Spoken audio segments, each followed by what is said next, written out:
Trigger warning. Ghosts, ghouls, and gruesome stuff ahead. It's weird, it's dark, it's your kind of vibe.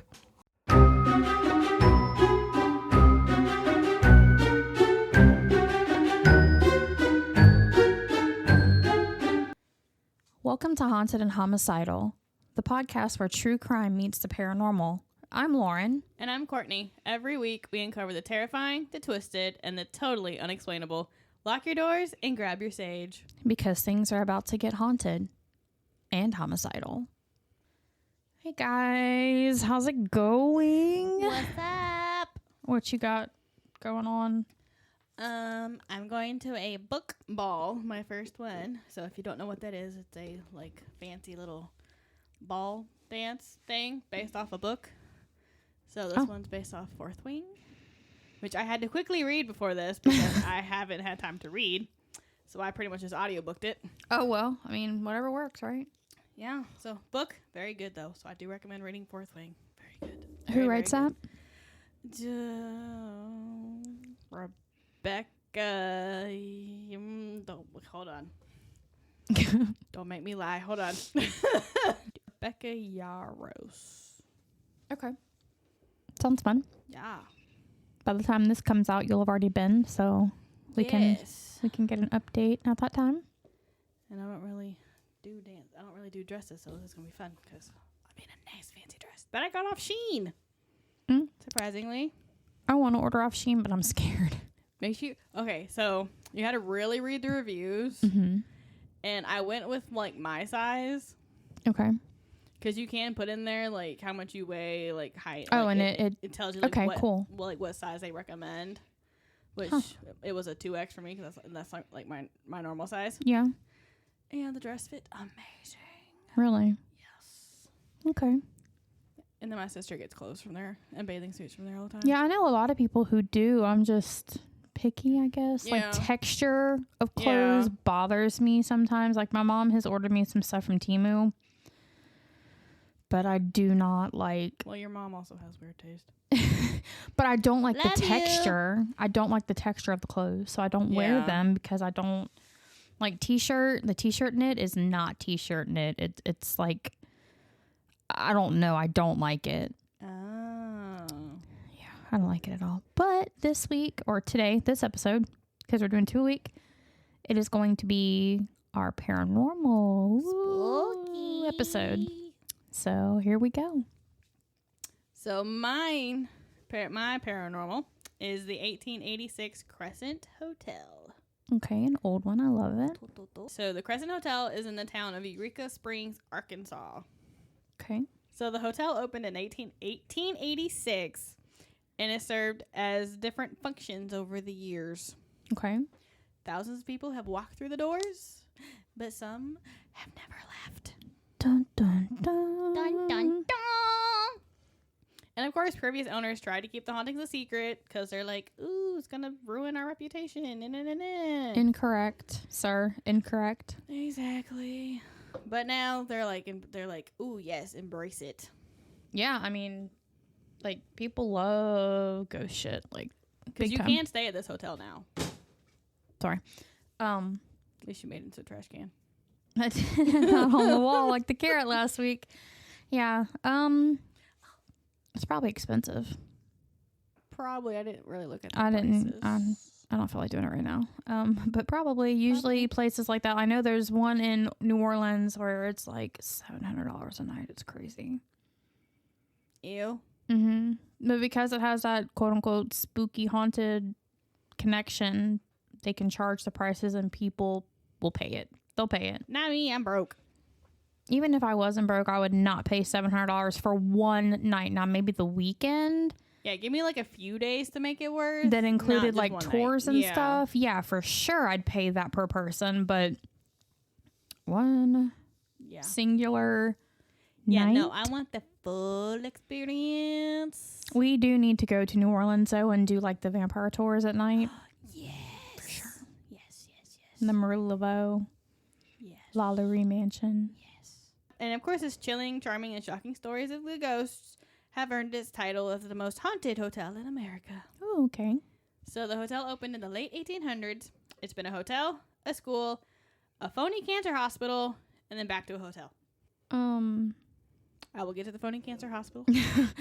I see that look. I will get to the phony cancer hospital. Okay. So before we get to the hotel, I have to explain Eureka Springs, Arkansas first. Okay.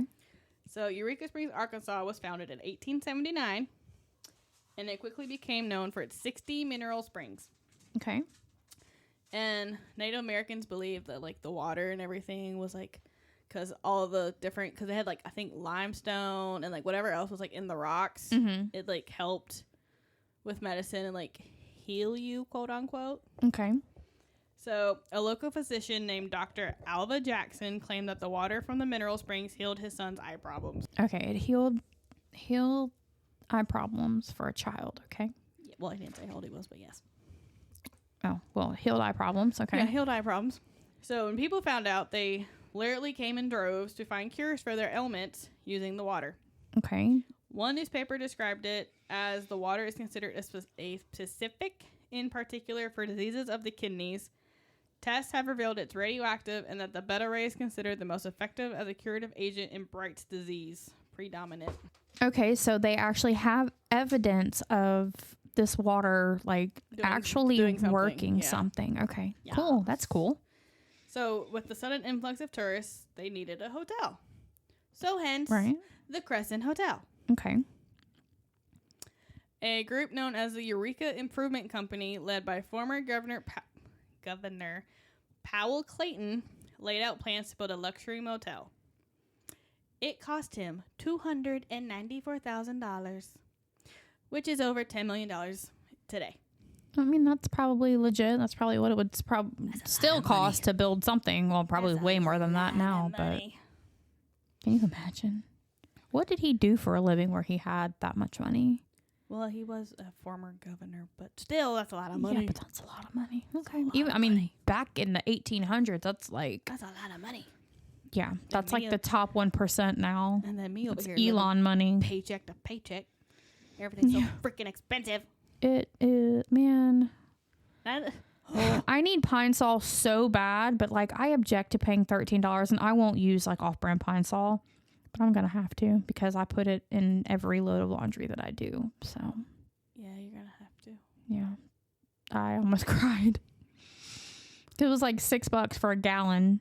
And I went in there the other day and it was like $13. And I was like, what in the actual fuck? But egg prices have gone down. Even from Dollar Tree? They didn't have any. I looked. Lame. Yeah. We went there. They've got Pine Glow. And I don't do that. I do name brand shit for cleaning solutions because it's all made the same. No, they're not. No, the fuck it's not. You go get bleach from the dollar store, you can't smell anything. It doesn't clean anything. You get bleach from Walmart or like Clorox branded bleach. I have to be able to smell it, and I fucking love the smell of bleach. Like it makes me sick. Really? Yeah, we learned that when we were cleaning up when we were doing our restaurant, and I literally was sick. I had to wear a mask. And the hotel was designed by architect Isaac S. Taylor, who later went to build the 1904 St. Louis World's Fair. Okay. What? Okay. I don't know. That's what it said. I guess. I didn't know, like, one man built the whole fair. Well, maybe he designed it. Like, he helped design it. Okay. Like, it was his, like, design. Like, he was the main designer. Yeah, that makes sense. Like the blueprint. Yeah. Okay. And his design for the hotel was a combination of French, Renaissance, and Richardsonian Romanesque. The fuck is that? I had to look this up because I took art history and I'm like, I did not learn this. Yeah, I had to take art history for my degree too, and I don't remember. I mean, I remember like the Romanesque part, but not. Yeah, that. I'm like, yeah. So it's heavy rock face stone, round masonry arches, contrasting colors, transom windows, and they're arranged in ribbon-like patterns, square towers, and sparse fenestration. What's a transom window? Is a transverse horizontal structural beam or bar, or a cross piece separating a door from a window. So, like, it looking like that. And we'll put a picture in the thing so y'all can see. Oh, okay. So it's like you've got the regular window and then you've got that little tiny weird window at the top. Yeah. Okay, gotcha. Yes. That's what it is. Okay. I just thought that was an extra window. I didn't know it had like a legitimate name. That's weird. Okay. And what was the finna? I'm looking that up too. Fennel plant, something. Sparse fenestration. It refers to a building design with limited openings or windows. Ew. Okay, I don't like that. Yeah. So, no exit. Got it. Well, it's like, the design choice is often driven by factors like climate. So in hot climates, sparse fenestration can help reduce solar heat gain and maintain cooler indoor temperatures. Because there's less openings for the cool to escape from. And then privacy and security. Fewer windows can enhance privacy and security by reducing vulnerability to external views or intrusions. Okay. Not really something that... Apparently it's like energy efficient. Less natural light. That doesn't seem to be something that a hotel should be concerned with, but go off. I don't know. That's how he designed it. So okay. That's what he did. What does the Crescent Hotel look like? We'll put it on our Facebook, obviously, but I don't know what it looks like. And it was built out of limestone, and it was cut in such a way that no mortar was needed to hold it together. Okay. I mean, it looks really nice. It's really big, too. Well, for $10 million, I'd hope so. Oh, wow. That is beautiful. Mm-hmm. Okay. Those suckers big. Okay. That's really pretty. Kind of like a castle. Mm-hmm. It's like a castle hotel. Okay.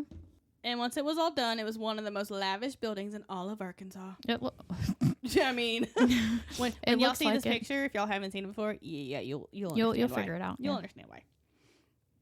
May 20th, 1886 was the grand opening, which 600 guests traveled from 6 states. Okay. They had a band stationed at the train depot to greet the guests, and a lavish dinner was held at the hotel. I don't like the band thing. Because Titanic? Yeah, because that's what it reminds me of. They're just out there dying, and they're like, we're just going to sit here and play a song, okay? I mean, they know they're dying. They must as well just make it, worthwhile, I guess. No, I'm going to try to fucking live. I'm not playing... What? No. They went down with the ship, so... Well, they're stupid. Some people decided they just want to go down with the ship. Okay, well, they could have sat on the door with Rose. God damn it. There was room There was fucking room on that door. Jack could have lived. Y'all could have saved Leonardo, okay? Exactly. There was Bitches. room. There was room. God damn it. Unfortunately, the heyday of Eureka Springs and the Crescent Hotel was short-lived. Okay. So the interest of the hotel dwindled over the next 20 years, and during the off-season, there weren't enough guests to keep it open, so they leased it to the Fresco Railway in 1902. So, were there less people coming to use the healing properties of the water, or what was just the reason? All the hype just dwindled. Okay. Gotcha. It's like any new thing. It's all popular at first, and then it slowly starts to dwindle and be just get tiresome. So okay. Yeah, it's just like any new thing. That makes sense. Yes. So in 1908, the hotel became home to the Crescent College and Conservatory for young women and was reportedly the best female seminary in the U.S. However, due to lack of funds, it shut down in 1924. Okay. So then from 1930 to 1934, it housed the junior college, but that venture also failed because of the Great Depression. Yeah, okay. So it was put up for sale, and the next person who would buy it would plunge it into its darkest period. So this is now this is when it becomes the phony cancer hospital. Oh, Lord. Okay. Yes. So in 1937, it was purchased by Dr. Norman Baker and transformed into the Baker Cancer Clinic. Okay. Newsflash, this man was not a doctor. Okay. Then how did he manage to do this? We'll get to that, but yeah, he was okay. Yeah, he was actually not an actual doctor. Okay. And he was known for creating an elixir known as Formula 5, which he claimed cured cancer. Okay. So a lot of people came to the clinic from across the country, and they often spent their life savings to be cured of the cancer or whatever they had. Okay, so did he see people who didn't have cancer? It was just like an ailment clinic, or does it say whatever cancer they had? Oh, whatever cancer they had. Okay. Yeah, I don't think I said that right. Yeah. That's why I was confused. Yeah, I said the wrong word. Sorry. That's cool. And so he was not a doctor. So Formula 5 was pretty much just a concoction of alcohol, glycerol, carbolic acid, ground watermelon seed, corn silk, and clover leaves. So it's just a bullshit drink. Pretty much. Or not a... It wasn't a drink because it was injected into the site of the cancer up to 7 times a day. Okay. Bruh, but just think, if you have breast cancer, that being stabbed in your boob 7 freaking times. Testicular cancer? That'll suck too. Yeah. Don't like that. No. And of course, the result was nothing. Great. It had no benefits whatsoever. Okay. And on top of that, they believed that Baker stole it from someone else. Okay. Yeah, he was a con man. Through and through. Obviously, I can... Yeah, okay. And most of his fortune came from his... From the conning. From the conning. Got it. From the hospital conning, yeah. Yeah, well, I mean, if you had hundreds of patients and they're giving you all of their money, yeah, and you're not doing anything with it other than spending it on yourself, yeah. Yeah, that's where pretty much all his money came from. Okay. And if Eureka Springs wasn't so eager to be like, ooh, dude with money. Well, that's unfortunately something that still happens. People with money are in positions of power that they have no business being in. Yeah, he poured $500,000 into remodeling, and he put in the 1800s. Yes, $500,000. Oh my god, that's like $3 million or something. No. Yeah, because $20 million if 250 something was 10. Yeah. Double that. Yeah. Wow. Yeah, like tripled it. Wow, he was making a lot of money off of other people's problems. And in the meantime, he did a $1 million ad campaign. What? Okay. To promote the clinic. What? Yes. $1 million? $1 million. So that's like $30 million that's today. It's a lot of moolah. What? The actual fuck. Yes. Okay. A lot of moolah. And he had a sign that says, "We cure cancer." Fucking correct. And when he was remodeling, this man loved the color lavender so much. Okay. That he had the interior painted lavender to match his lavender shirts and suits and his lavender painted car. Okay. This man was obsessed with lavender. Okay. So, a little bit about Dr. Baker, quote unquote, not a doctor. A little bit about not Dr. Baker. Not Dr. Baker. He had a cancer clinic in Muscatine, Iowa. Okay. In addition to several other ventures. He had his own radio station, KNTN, which stood for Know the Naked Truth. That's rich coming from a con man. Yes. Okay. Which he pretty much used to promote his cancer treatments. Okay. And then due to the nature of the treatments and the false claim, the Federal Radio Commission shut the station down in 1931. Okay. But of course, that did not stop him from spreading the news. He managed to get a private meeting with President Herbert Hoover, who believed his treatments. Even though a government agency that he oversees shut this man down for false advertisement and false information. What? Yes. Okay. Hoover helped him publish the Midwest Free Press, a tabloid of sorts that also advertised his treatments. And then Baker later ran for governor of Iowa and a U.S. Senate seat, but he lost both elections. Good. Which was a good thing. And he also spread the word by a bizarre traveling show where he hypnotized audience members.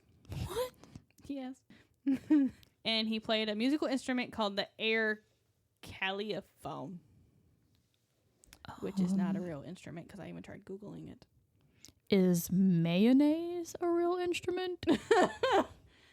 Which, of course, he invented the instrument himself. Okay. Which was a portable organ operated using air pressure. Because, yeah, I tried looking this up to see if I could, like, a picture of it. Yeah. Get nothing. Okay, because, like, in my head, I was just imagining, like, the air guitar. Like, it doesn't really even exist. Yeah, no, I even tried Googling it to see what this looks like. I could not find it whatsoever. Okay. And he was also accompanied by a psychic and fortune teller named Madame Pearl Tangley.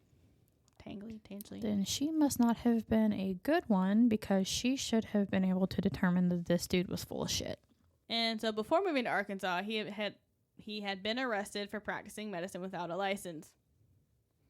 Man was already arrested for this shit, and yet they still freaking let him do this shit.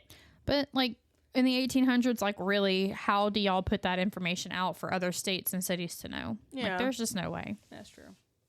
And he only spent 1 day in jail, and he was fined $1,000. Ooh. I know. One night. Woohoo. Golly. Yeah. So, Arkansas Congressman Claude Fuller called for an investigation into Baker in May 1938, only 6 months after clinic opened. Okay, well, at least it didn't take a year or 5. Yeah, no, it was 6 months. So someone caught on. Thankfully.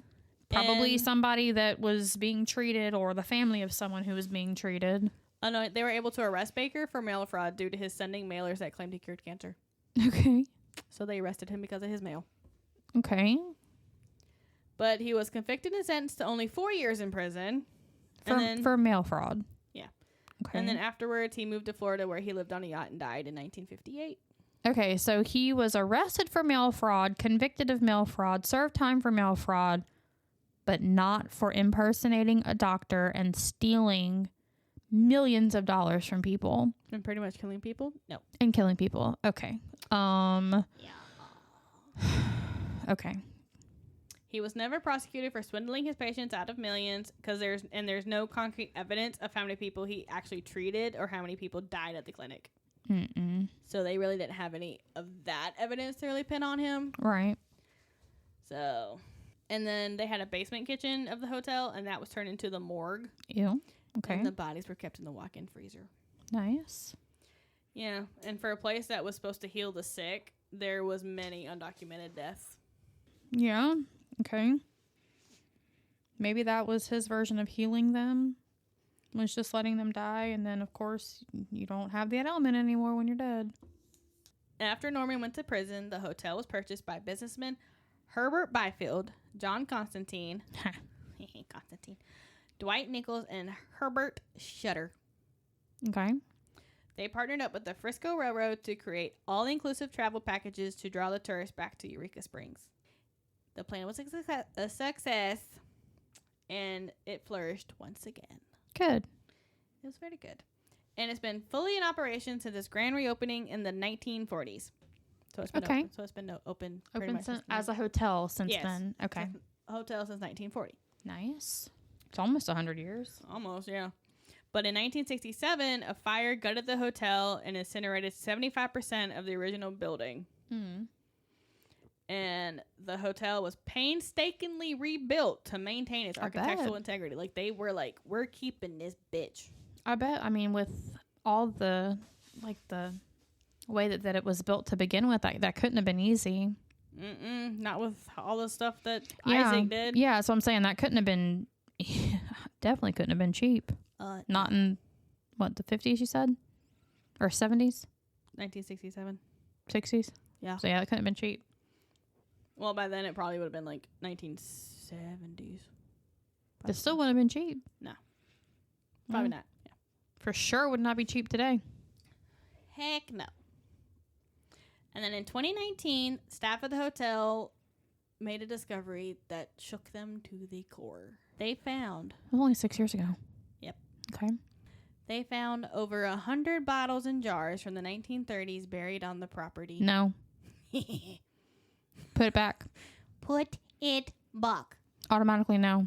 No. Put it back. Rejected. I rebuke you in the name of all that is whatever. Absolutely not. Have we not learned anything from when, like, they exhume mummies or... Nope. Because they're still doing that. Oh, my God. Okay. Yeah. Historic preservations were brought in to excavate. And they were... The bottles and jars were sent to... I can't speak today. Were sent to the University of Arkansas Medical School for analysis. But, of course, because it's been so long, a lot of the specimens were too deteriorated to analyze. Okay. But they were able to find out that in one jar there was a bed sore that had been removed from a person. And it was especially disturbing considering that no operations were supposed to be performed at the Baker Cancer Clinic. I don't like that. I don't like that at all. It made my stomach go. Yeah, they were like, Oh, okay, no. And moving on. A lot of the bottles were likely containing his elixirs and other concoctions that did nothing to cure the patient. Okay. It's a mystery as to who buried the bottles, but a lot of people said Baker did it before they arrested him. Like, he had them when he knew he was getting arrested. Like, he had people bury all that stuff. Evidence. Yeah. Mm-hmm. Makes sense. Yep. I'd run with that theory. And several of the bottles are on display in the old morgue. Nope. Which... Do you want ghosts? This is how you get ghosts. Oh, yeah. Since they did that, there's been some hauntings. See? Yeah. And, of course, it was taboo. So, during that earlier, before 1997, it was taboo among staff of the hotel to talk about his ghosts and his hauntings because they were like, oh, this is going to hurt business. Like, let's not talk about ghosts and shit like that. But that all changed in 1997 when the hotel was purchased by Elise and Marty. I'm about to butcher this last name. Ronick. Yes. Okay. We're going with that, which I'm bad at names. So if I say things wrong, I apologize. Don't yell at us. Don't come for us. Because, yeah, I'm bad with names. I'm sorry. I can't. English is very hard. It's her first language, her only language, but... We struggle. Yeah, it's bad. See? The couple embraced the hauntings, and they even offered ghost tours. Okay.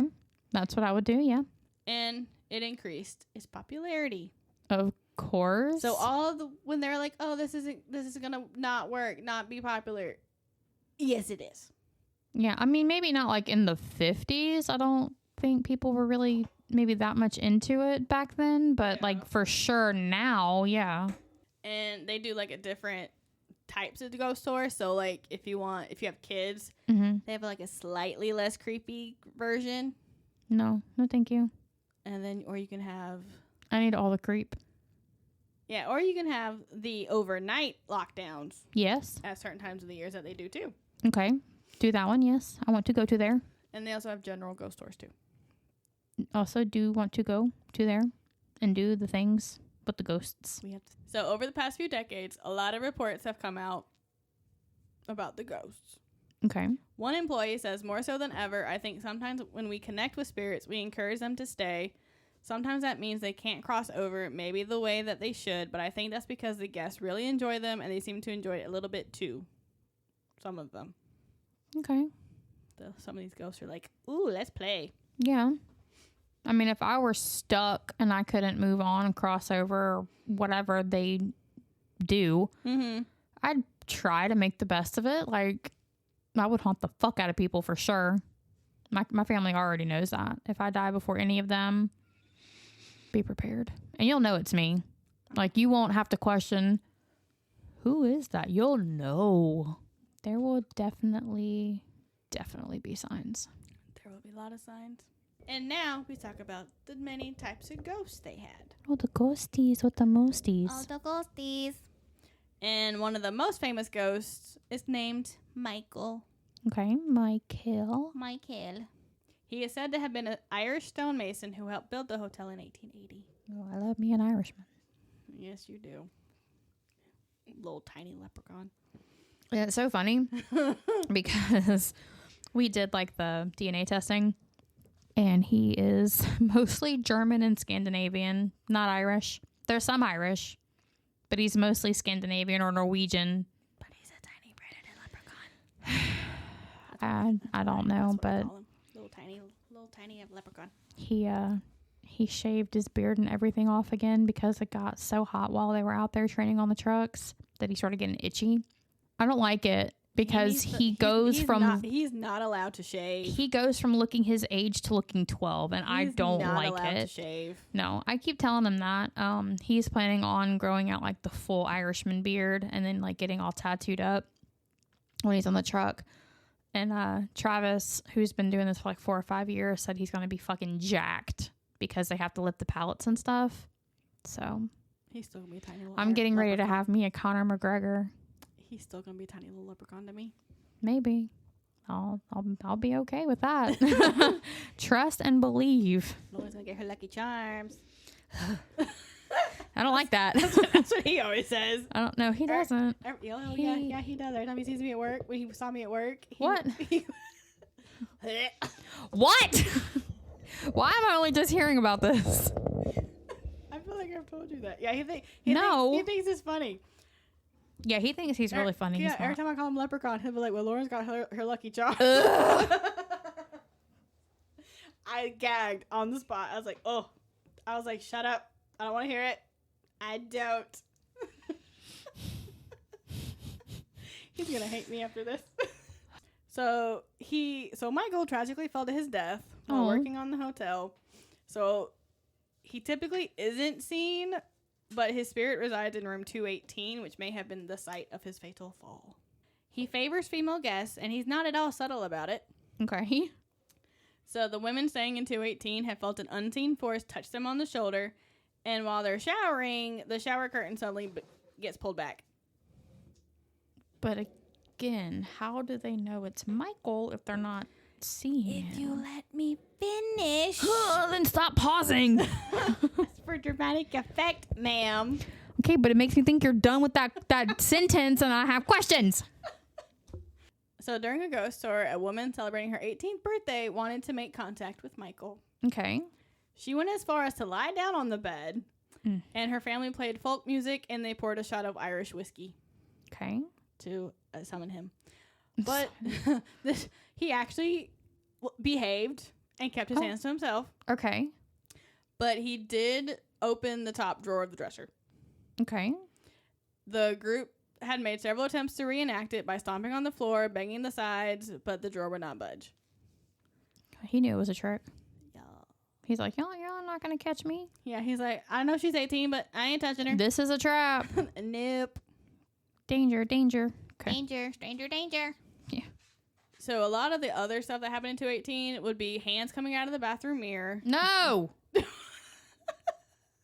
Doors opening and closing on their own. And even more frightening is the sound of a man screaming and guests seeing his ghost fall through the ceiling before vanishing. No fucking thank you. Hands coming out of the mirror. Absolutely the fuck not. Yeah, and then seeing a man screaming on the ceiling. Absolutely not. He's like, hey. No. Go scream in somebody else's room. But that's where he fell. No. He can go fall somewhere else. He can't. He's stuck to that room. No. I don't like it. Set it on fire. Okay, well, now we know not to let you stay in 218 then. No, I'm staying in there, but he just needs to go find somewhere else. I'm gonna laugh if I'll fight him. I'm gonna laugh if he falls right on you. Like that fucking mirror starts reaching for me. I'm breaking it. Sorry. 7 years. What is that? 7 years bad luck you break a mirror? I've had bad luck since I was born. I don't give a fuck. That's true. The next ghost, his name is Clifton Breckenridge Thompson. What? His name is Clifton. Breckenridge Thompson, but they call him Brecky. Okay. I was confused. I was like, they named him Breckenridge. Like, what is happening? I read that too. Gotcha. Okay, his nickname was Brecky. I can't read my notes sometimes, apparently. Oh. And he died due to complications of appendicitis when he was just 4. Oh, little baby. Little baby. His spirit has been spotted on the second floor hallway playing with the ball. Oh. Do people bring him presents? Yes. Oh, yay. Okay. And child guests have played with him. Oh. And they describe him as having curly blonde hair and old-timey clothes. Oh, sweet baby. Oh. He's so cute. And then, of course, because of the cancer clinic, you have cancer patients. Oh, God. That's so sad. And one of the most popular rooms for the cancer patients is room 419, which belongs to a ghost named Theodora. She was a young woman who was believed to be one of his patients in the 1930s, and her spirit usually just stands outside the door with a set of keys. That's literally all she does. But they say that she's from the cancer clinic. Yeah, that's not where did they kind of explain why? Nope, they just said all she literally does is just stand there with a set of keys. So I'm kind of wondering more if she's a nurse instead of a patient. Maybe that would make more sense. I would think. Yeah. Yeah, that would make more sense. Yeah, like why would the patient be standing there with a set of with keys, right? Yeah. Like I would imagine, like they wouldn't. Because that's literally all she does is just stand there with a set of keys. Oh, okay. Yeah, I don't know. And then, of course, in the old morgue, they have ghosts of a nurse pushing the gurney. Nope. Oh, it's even better because you can actually hear the gurney sounds. On what? Like when people have reported when they can hear the gurney. Oh, so they not only see it, but they're hearing. Yes. Nope. Yes, you can actually. No, thank you. I don't like. You can hear I don't like gurney sounds when I can see it, and I know it's real. Fuck that. When there's nobody actually pushing. So, question: is it a ghost gurney or is it a real gurney? Both. And it's just not being pushed by a person. It's a ghost gurney. No, thank you. I don't like that. That's gross. Stop doing that. Okay. And then, of course, you have Norman Baker. Every time you say that, I think Norman Bates. It's not the same guy. I know. That's what I thought at first. I was like, oh, wait. And, of course, he's in the hotel lobby. And they know it's him because he's wearing lavender shirt. His purple suit. Okay. And a white linen suit. Gotcha. And because even though he died on a yacht in Florida, they said they think he's doing some penance at the hotel. That's why he's at the hotel, because he's serving some penance in the afterlife. Possibly, or that's just where he spent a lot of his time, Then that was the last thing he did before he went to Florida and died. He only died, 10 years later? 5 years later? Something like that, yeah. It was he died in 57, right? And he was arrested and... Yeah, so he died not that long later. So maybe that's just because that was the most recent thing where he spent a lot of his time. Yeah, he died in 1958. Yeah, so... And got arrested in 1938. So 20 years. Yeah. And then the next ghost is of Dr. John Freeman Ellis, who's actually a doctor. Okay.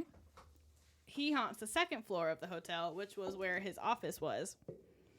And he was an in-house doctor for the hotel at the turn of the 20th century.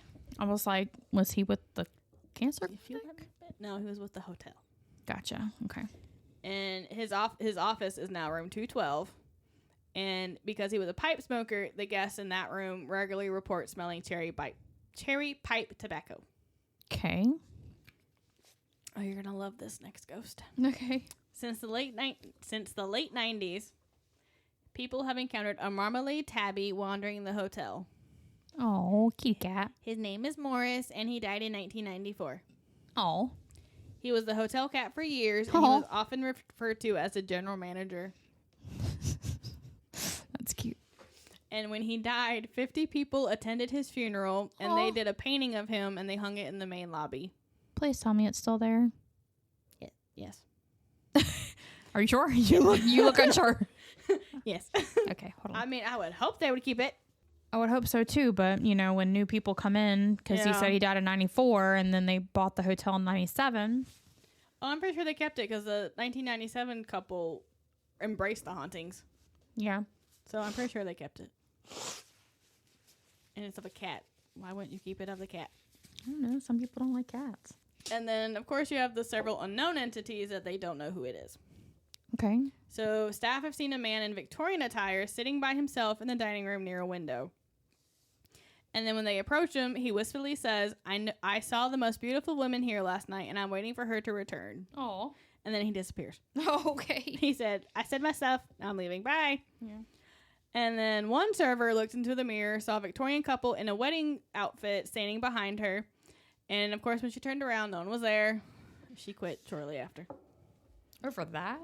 Yeah, she said, nope, freaked me out too much. Goodbye. Okay, it would take a whole lot more for me. Yeah, no, well, she quit after that, so. Okay. And then during Christmas, they have a large tree in the dining room, and they place presents underneath it. Mm-hmm. And then the following morning, they had the tree and the presents moved to a different location in the dining room. And what was even more shocking was they found chairs arranged in a perfect circle around the tree. Oh, they were having a Christmas gathering. Yes. Oh, they just didn't like where they put it. So they're like, you know Apparently what? not. We know better to put it somewhere else. Okay. Yeah, they're like, we don't like where you put this. We're going to move it. So do they do that every year? Or have they like kind of caught on to where this is where the ghosts want the tree? It just says one Christmas they decorated it in that spot. So I'm guessing they put it in that They spot. put it in that spot from there on out? I'm guessing it didn't say I it. would. I would too if they're going to keep moving it. Yeah. And then there was a couple staying on the second floor, and they were greeted by a man in black, in a black suit, when they exited the elevator. Mm-hmm. The man helped them to their room and even opened the door for them. Okay. And then when they turned around to tip him, he was gone. No. So the front desk went to go. So they went to the front desk to be like, "Hey, we didn't get to tip him, and we want to like give him some money." Right. And they're like, "Yeah, no, we don't know who. We don't have him. He don't work for us. We don't know who that is." And what's even better is they didn't even have the key to their room. They had a key to a different room. Why? Because the ghost had the key. They got the key from the ghost, but the ghost had the key to a different room. But he let them in, and the key card didn't work for them after that. It wasn't a key card. They had like it was. Oh, actual keys. Yeah, but like it would have been like an actual key. I don't like that. Because number one, I wouldn't think that was a ghost. I would think that's a person, and now that person has a key to my room. Yeah, and then he didn't even have the right key. He had a key to a different room. Okay. Because they couldn't get back in their room, and they're like, "Yeah, this isn't your key." This is the key the guy gave me after he let us in the room. Yeah, they're like, yeah, he don't work for us. Oh, I don't like that. I'd be like, new room immediately. Yeah, and then the last ghost is the ghost of a woman who reenacts her fall from one of the balconies. They don't know if she jumped or was pushed. They have no records, so they just call her the girl in the mist. That's weird. Yeah, they have like no records whatsoever who this girl is. So That's weird. Interesting. And then hauntings have been featured in both TV and music. According to the hotel's website, they have been featured in 17 national and international paranormal investigation shows. Like Ghost Hunters and Ghost Adventures. Zak Bagel Bites. Leave Zach alone. I love watching Ghost Adventures, so I was so excited because half of the paranormal stuff I have, he's done. They've done. It's amazing. I prefer Ghost Hunters. That's Taps. They're my favorite. Well, no. Okay. So Ghost Brothers is my favorite just because it's hilarious. I fucking love them. But, yeah, Zak Bagel Bites. Credit to Em and Christine on And That's Why We Drink for that, because that's where I got that from. They said it one time, and I'm like, yep, that's what his name is now. Don't care. You can't tell me different. And then during the Ghost Adventures episode, Zach felt ill in a section of the hotel known as the pain ward during his time as the hospital. Of course he did. Leave Zach alone. Leave Zach alone. And so the pain ward was where the patients would spend their final days before death, and they said all you literally could hear was like they would be in their room screaming. Oh my god! Did you hear that on the recording? It's like, did they pick any of that up? No. Oh, they did not. Okay. But they also made contact. They did hear the gurney in the morgue. They made contact with Michael and Dr. Baker. Okay. And then in 2008, the folk duo Still on the Hill, I still have no idea who that is. I've never heard of them. Released an album about the Ozarks that featured the song Ghost of the Crescent Hotel, which incorporated various ghost stories. Okay. And then it's a song? It's a song, apparently. Okay. I guess. We'll have to listen to it. No, thank you. Add it to the... We'll have to add it, at least. Okay. Don't look at me like that. You said folk song and immediately lost me. I know. I said folk duo. Same thing. It's two people singing that shit. Anyway. Okay, we still have to at least incorporate it, okay? That way people want to listen to it, unlike you, they can listen to it. okay. Don't look at me like that. You know I'm right. And then in 2023, they did a documentary that was released called Tale from the Crescent. It covers the history as well as firsthand accounts from staff and guests. Did you happen to watch that? I did not. Oh, okay. I forgot to look it up to where I can find it. Oh, okay. Well, Zak Bagel Bites. Quit calling him Zak Bagel Bites. It's his name now. It is not. It is. I decree it. Just because you decree it. Yeah. Does not mean anything. Zak Bagel Bites. I'm so sorry. No, she's not. It's okay. He can block me. I don't give a shit. I don't know if he's going to block me on because I don't follow him on anything. I don't have Instagram or Twitter or any of that. So, good fucking luck. Well, that's it. That's it on mine. Oh, okay. It's your turn now, ma'am. My turn. So, we're going to talk about the Black Eyed Kids. Not to be confused with the Black Eyed Peas, the music band, or the food. Demon children. Yeah, kind of. So, tabloids claim that the Black Eyed Kids, or BEK for short, have existed only since the 80s. What? Mm-hmm. So, 45 years. What? Is the length of time that this cryptid, paranormal, whatever entity has existed, okay? So, not a lot is known about them. There's not a lot of research. I heard this on a podcast or something several years ago, and I thought it was fucking hilarious. So, that's why I'm covering them. They're funny. Demon children. Most sources indicate that it originated from the 1996 postings written by a Texas reporter named Brian Bethel on a ghost-related mailing list. So, most sources are saying 1996 is kind of like when this started. So, Did you say 1996? Yeah, almost 30 years ago. Yeah. Yep. You're the black-eyed kid. I fucking knew it. Do you see black eyeballs, ma'am? I don't have black eyeballs. Yep. All I see is black from here. Lies. You didn't even show me your eyeball. It was just all your whole eyelid. I have small eyeballs. Okay. Okay.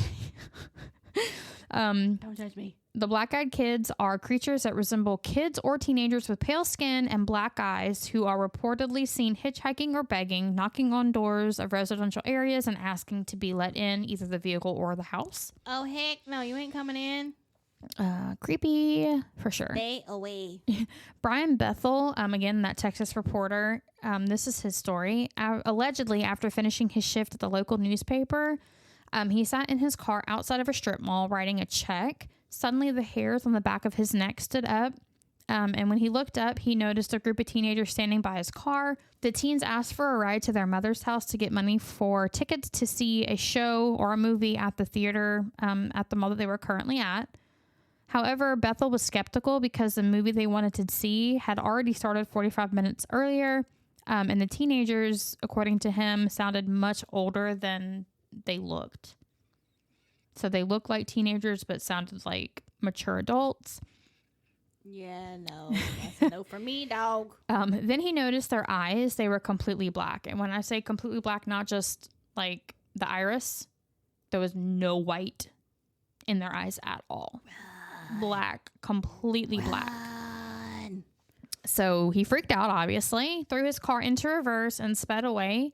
When he happened to look up, into the rearview mirror and his side mirrors to see if they were still standing there, they were completely gone. They vanished. No kids anywhere. And there was nowhere for them to have hidden that quickly. There were no other cars in the parking lot. It was just his car. No trees, nothing. It was an empty parking lot. Yeah, no. Yeah. That's a no for me. And 2 seconds later, they were just gone. Yep. So, author Jason Offutt, a teacher at Northwest Missouri State University, he'd been researching black-eyed kids for over 10 years. He has interviewed many who have claimed to have encountered the black-eyed kids and has discovered several similarities in the stories. I've only been able to find 3 stories. So, I don't know what, quote-unquote, many sources he has, but the Brian Bethel story and then 2 more is all I could find. Anywhere. Just 3 total stories. Okay. Anyway, he pretty much figured out that black-eyed kids typically speak in a monotone voice and appear more mature than what they look, which is one of the things that, Bethel had also mentioned.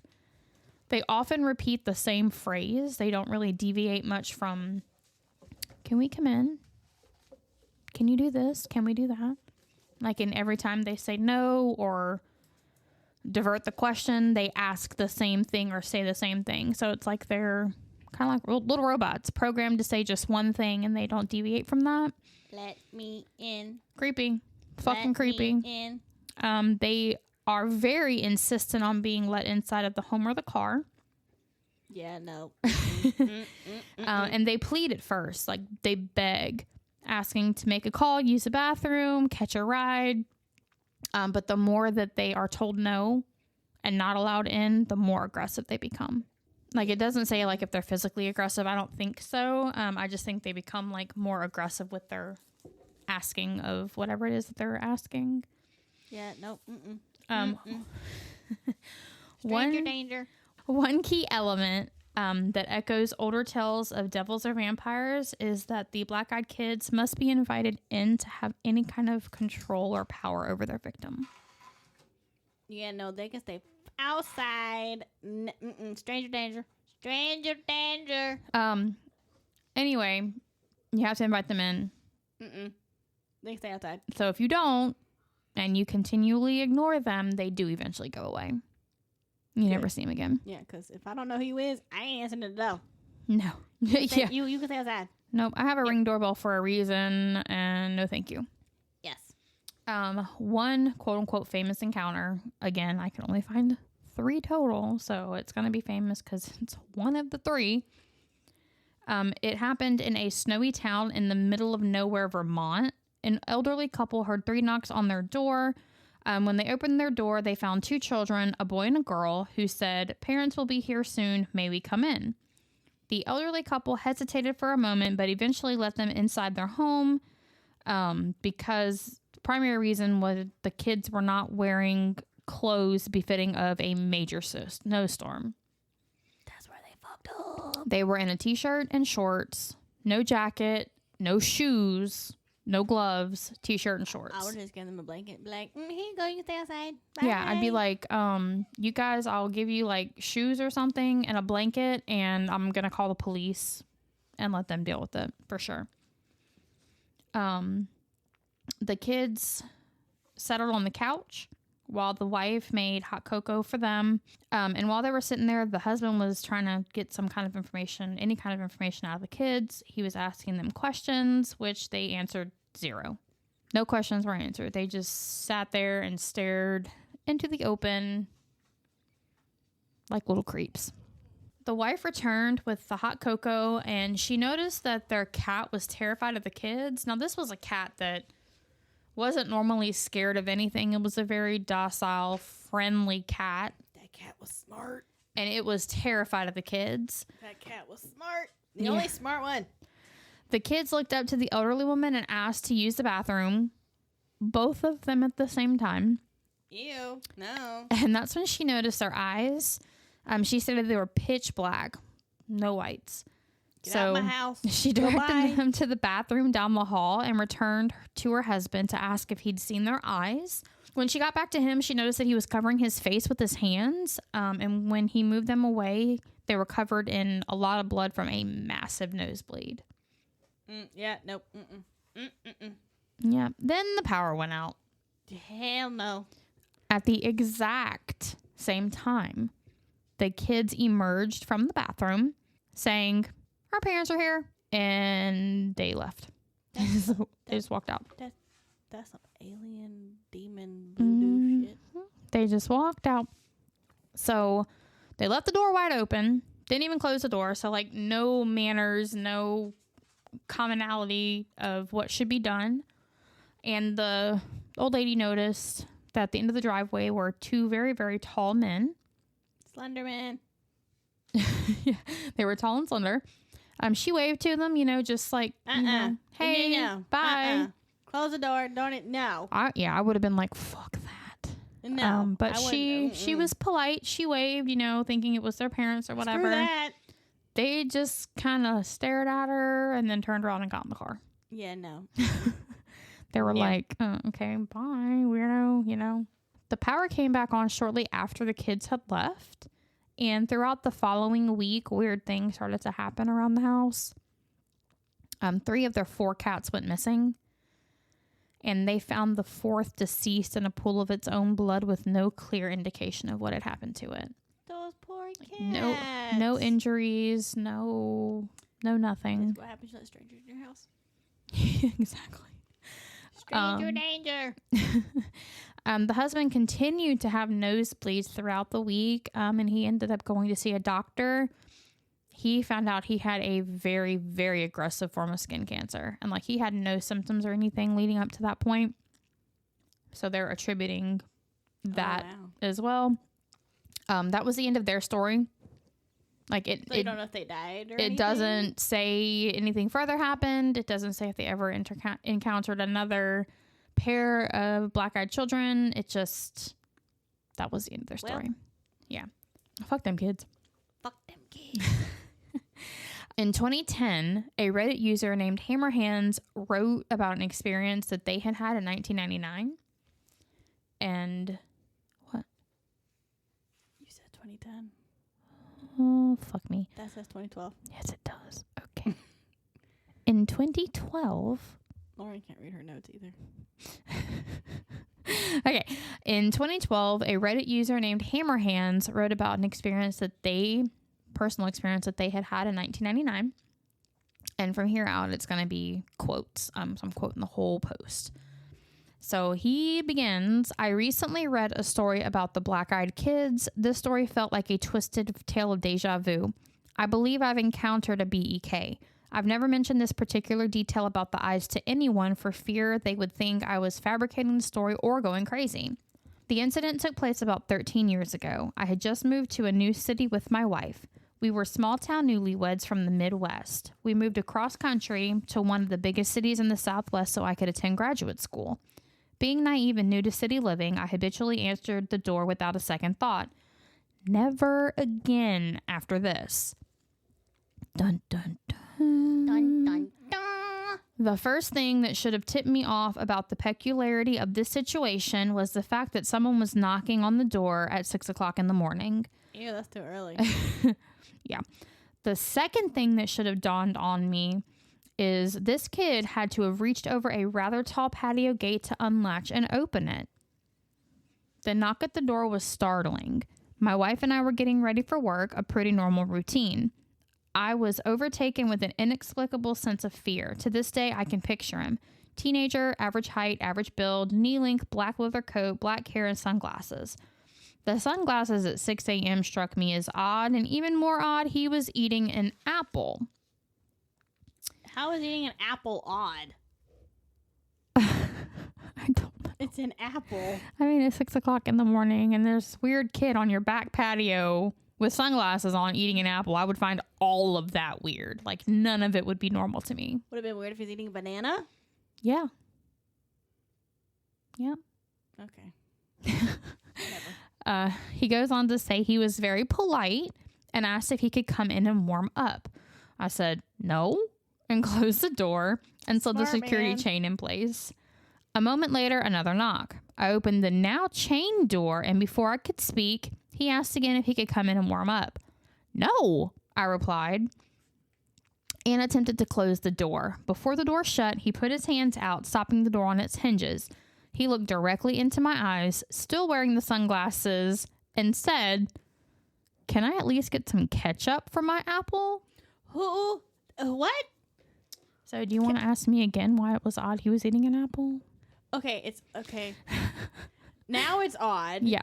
Because he wants ketchup. Fuck that, I replied, albeit a little confused. I would be really fucking confused, not a little bit. Get the hell out of here. My wife is calling the police. He takes a moment to let this information sink in, lowers his glasses, revealing his black as obsidian eyes, and says, "No, you won't be calling anybody." Yeah, the fuck I am. What? Yeah. He said, "Incorrect, sir. I will call whoever the fuck I want." At that moment, I forced the door closed and locked it and called out to my wife. She is scared shitless hiding in the bedroom. I mean, I probably would be too. Oh, yeah. Or I'd be getting my gun. Pew, pew. Pew, pew. All jacked up on adrenaline. Nope. Try it again. All jacked up on adrenaline, I ripped the curtains back to look out the window next to the door. He's gone. Absolutely no trace of him. I go out onto the patio and check the gate. Why would you go outside? Why would you go outside? To check the gate. I don't care. I would not have gone outside. It's still latched from the inside. What? Yeah. What? Mm-hmm. The gate never became unlatched at any point during this interaction. The kid got into the gate without it being unlatched. He got out of the gate without it being unlatched. He went through the gate. Is what he did. Or he had super fucking powers and jumped over it. Superman. Something. That was fucked up, I think, to myself as I turned to enter the house. Yeah. Yeah. That would be what my thought was too. And I noticed a half-eaten apple laying on the ground. So he was like actually eating the apple, I guess. But yeah, there's a lot of rumors surrounding like what people think that this is. A lot of people are saying like alien children. Well, I would think more demon because like they knock 3 times, mock the Trinity. They knock 3 times, but that's not like a consistent theme because the one from Reddit, he only knocked once. And then knocked again after, but it wasn't like, the 3 times in a row like the kids. But mainly on how like the parents are described, tall and skinny. A lot of people think they're aliens, which I mean. Aliens who apparently drive cars. I mean, they could be. They drive spaceships. Why couldn't they drive a car? That can't be much different than a spaceship, I guess. I don't know. I think a spaceship will probably be a lot more difficult. Yeah. So. All the buttons. I mean, and it could be that it's cloaked to look like a vehicle because they're on Earth, and it could actually be their spaceship, and it's just cloaked to look like a car. There's a lot of theories, and demon is a theory, but I'm leaning more towards like alien, honestly. Yeah. Or I'm just. It's still don't open the door to strangers. Right, but I'm still also kind of on the fence about any of it to begin with because there's only 3 stories. Like things like this, you would hear so much more about. I think if it were. Probably no one reported it because it's so weird. Maybe it's possible. I don't know. That is the end of our episode. Don't forget to follow us on Facebook, facebook.com/hauntedandhomicidal. Follow us on our Patreon, patreon.com/hauntedandhomicidal. If you guys have any personal stories, true crime, paranormal, or suggestions of what we should do next, send us an email, hauntedandhomicidal@gmail.com. It's been fun, but we're leaving. Okay, bye. Bye.